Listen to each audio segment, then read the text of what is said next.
سلام عليكم حبايبي. النهارده هعمل لكم وصفه خطيره جدا، خصوصا احنا ايام الامتحانات، عشان ولادنا ربنا يكرمهم ان شاء الله. الوصفه دي زياده التركيز وتنميه الذكاء. تعالوا نشوف كده هنعمل ايه. عندنا هنا جزر، والجزر ده انا قشرته اهو وسلقته، لازم يبقى مسلوق كويس قوي.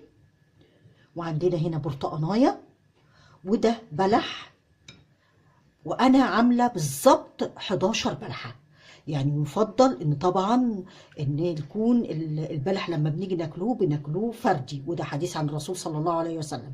فانا اخدت 11 بلحه. عايزه تزودي بس اما تزودي احتمالي تخلي بقى البلح فردي.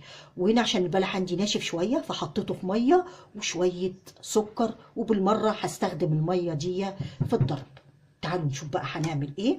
هناخد البلح كده في الخلاط، ناخد اول الجزر مسلوق كويس قوي، وناخد البلح بالميه بتاعته بكل حاجه زي الخشاف كده وعاملينه اهو.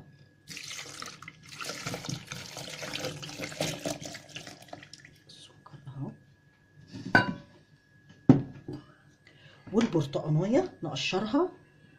ولما نيجي نقشر البرتقانايه ناخد بالنا من الحته البيضه دي، لان هي دي اللي بتعمل مراره في العصير اهي. لازم اطلعها كويس قوي بالشكل ده. مشروب طبيعي وجميل جدا وبيساعد في التركيز، خصوصا ان احنا ايام امتحانات. وان شاء الله ان شاء الله هيعجب اولادكم جدا. بالشكل ده نقطع كده ونشوف عشان لو فيها بذر ولا حاجة نطلع البذر اهو. شايفين البذر ده برضو بيعمل مرارة. والحتة دي كده اشيلها. بص البذرة بتبقى اهي جوه كده مستخبية اهي. افصص كده واشوف واشيل دي كده بالشكل ده. بص كده اشوف مفيش بذر هنا كده، ادي كده بالشكل ده اهو.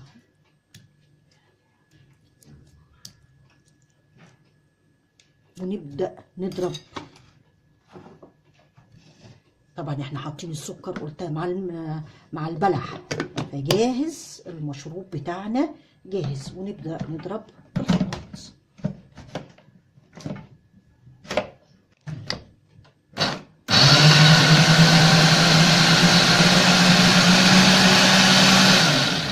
هضرب وارجع لكم تاني.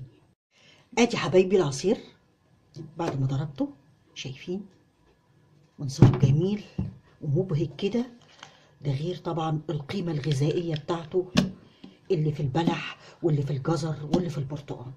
بصوا المنظر.